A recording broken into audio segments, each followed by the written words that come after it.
My name is Jillian Perrick, and I'm a lover of all things orange chocolate. Think One Tree Hill is way better than the OC.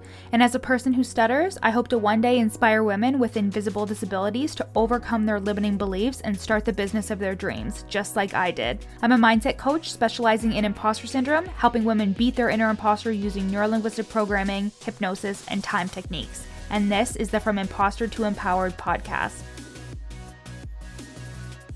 This podcast is for you if you're an entrepreneurial woman trying to navigate the online space with a lot of passion and a lot of uncertainty. If you feel like your ideas are unoriginal, that your message isn't necessary or important, or like you're a complete and total fraud, then you've come to the right place. This podcast will take you from imposter to empowered with ninja-like brain hacks, easy to implement strategies, and uplifting real talk to make you feel like everything you want is in reach. Let's get started, girlfriend.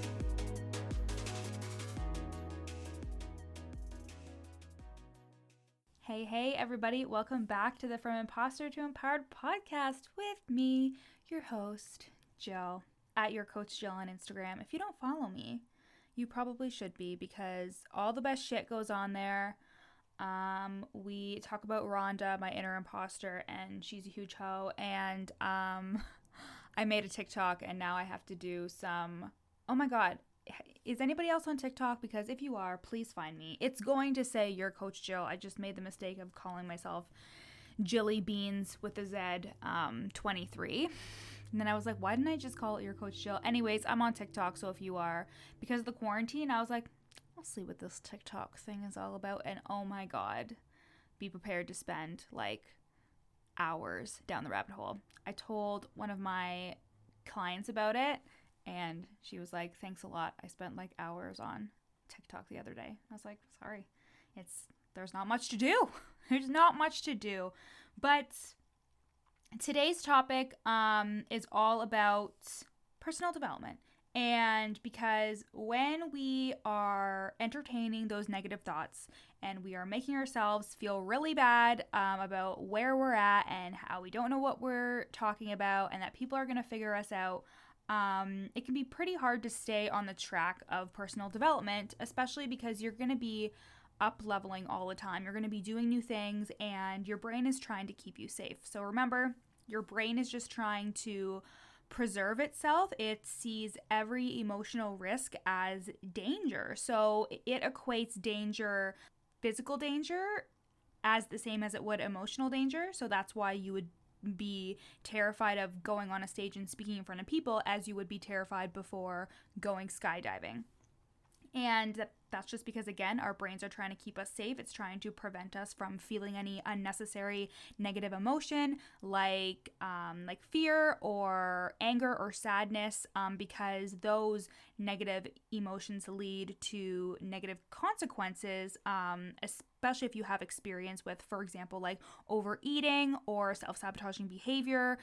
Anything that you're trying to avoid, because when you feel bad, then we naturally do things that aren't in our best interests. But the way you up level is to do things that scare you or to do things that push you out of that comfort zone. So essentially, I wanted today to talk for a second on compound interest. So compound interest, when it comes to bank accounts, I really hope I'm not fucking this up, but it basically just grows over time off of what is in the bank account. I'm pretty sure that's what it is. If you're a math whiz or somebody in the financial industry, don't come at me. I don't care. Essentially what I'm saying is that I've never been great at math. It's never been my strong suit, but coincidentally, that has affected the way that I've handled my money, because I always used to tell myself, I'm not good at math, I'm never going to be able to figure it out, and that really was one of my blockers to being successful and like having a lot of money. And once I released that belief, the money started flowing in, and I'm not just saying that, it's true. So compound interest, it grows off of what is in the bank account.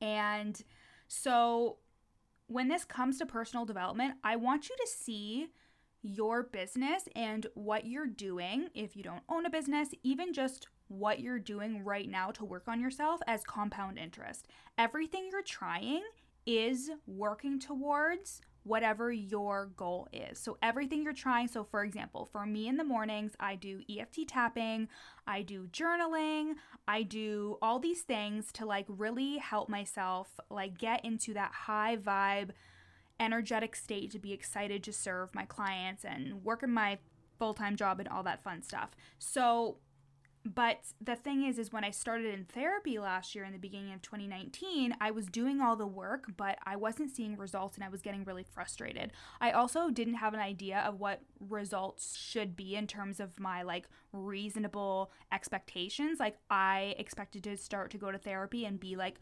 miraculously solved and have no anxiety within like 2 weeks, which is so unrealistic, but that's the way that we work, right? We're always trying to be like, this should be better, or this should be at this level, even though it's not. So anyways, I had those unrealistic expectations of how I should feel and how I should be thinking, but all that therapy was working to the greater good of who I am today and how I am today. And a great thing that I did was journal the entire year, which I still do, but during that time I really like was deep into the journaling every single morning, like really journaling out everything that I felt about myself and thought.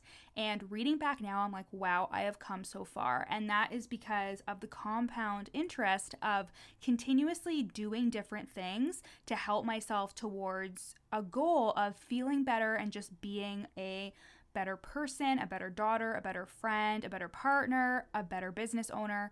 And the same goes for your business. So it's not just about personal development. The same goes as well for your business. You may think that nothing is working and you're trying all these things, but it is working. Everything is working. And when you have that belief that even if something doesn't necessarily work out in the way that you want it to, like I've hired people that haven't worked out, or I've bought a website that I ended up just like leaving and buying another one, but all of these things have contributed to me learning so much about myself, about the way businesses work, about processes, about technology.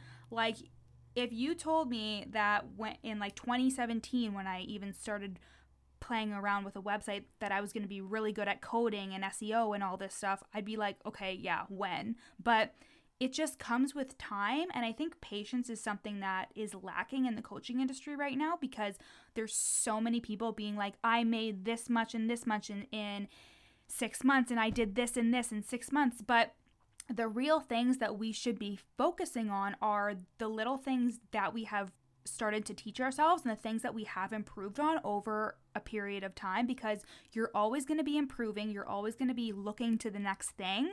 But if you're never satisfied, then you're never going to be satisfied. But instead, look at how all the work that you did before has contributed to where you are today. I know that every little thing that I've done, whether it cost me money or it didn't, or whether I believe that it was worth it or not worth it, I truly hold the belief that everything I've done has led me here today, and is an effect of that compound interest of consistently building upon my skills, building upon my mindset, building upon whatever I've been doing, because it's working. It's all working. And when it starts to come together in a more like legitimate way. So for example, when my coaching business finally started to have consistent clients and I started to feel really good about where my messaging was and my content was, it started to feel like it was all coming together. But there are still things that I'm like, okay, I still need to work on this. Like I'm working on my first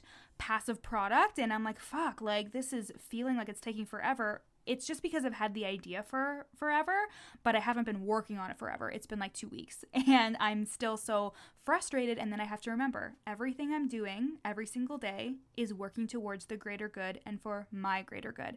And the same goes for like doing your list at the beginning of the week. If you feel super overwhelmed and you feel like I'll never get all of this stuff done, break it up into chunks, because when you do small steps and work towards a project, you have more wins under your belt. So like, let's say for me, I'm like, I'm going to build a course and I build 3 modules of my course for an entire day where I have calls and my full-time job and all that stuff. I would be so upset at the end of the day. But instead, if I wrote upload video to first module and post the worksheet, and I did it because it would take me like a reasonable amount of time, I would feel so good about checking that off, because it's those small steps that are leading me to where I want to be, which is completing the course and being done with it. I'll let you guys know when that course is available. By the way, it's going to be a mini course, and it's going to be amazing, and it's going to be low tier so everybody can get their hands on it. The course is going to be low tier, and it's going to be amazing, and it's going to be for basically anybody. I'm going to like target it more to entrepreneurs, but I truly think that anybody can benefit from this work. I think that's all that I wanted to say today, was like the effect of compound interest and how like everything you're doing is building upon like what you're working on, and nothing is a waste of time when it comes to your personal development, because all the things that you're doing to work towards feeling better and being better are working. Like, I just don't use EFT. Oh, this is what I was gonna say, because I talked about this on an Instagram live, but I was saying how like no one thing is going to solve your problems ever. No one person, no one thing, no one course, no one webinar, no one client, no one thing is going to change your life. You are responsible for changing your life. And it will be an accumulation of things that will come together, and you will realize that they are all working. And so, for example, EFT tapping, amazing tool. I use it every single day. I encourage my clients to use it. It is one of the things that has really helped me with my own imposter syndrome and those negative beliefs. But it is not the only thing. I started therapy way before I started EFT tapping. So I did therapy, EFT tapping, I've done journaling, I've done forgiveness work. There are so many things that I've done that have contributed to why I am the way I am today, why I have such a better and resilient mindset, and why when I get caught in that imposter syndrome cycle or comparison or whatever, I'm able to easily pull myself out of it to the point where I'm not sabotaging anything at all. And that is the goal. It's not the goal to get rid of your inner imposter. It's not the goal to completely never feel negatively about yourself again. You're a human. You're going to have negative emotions. You're going to have thoughts that come to the forefront, because the work that I do with clients is so subconscious, and like it's that unpeeling of the onion, getting to the layers of like who you are as a person and your childhood experiences and things that have contributed to why you don't feel like enough or good enough, or any like negative belief you hold about yourself in the world. It's a process, but that stuff is never going to be eliminated. At each level, you're going to meet another devil. At each level, your inner imposter is going to come up, and the goal is never to just get rid of her. The goal is to be able to build on a resilient mindset and be able to work through it so she doesn't sabotage whatever you have in the works. The most successful entrepreneurs will say that they have imposter syndrome, but it's a very short time between them feeling and thinking that way to them getting shit done and being consistent and productive. There's a very short turnaround time because they have developed their mindset and developed that self-confidence where they can work through those things.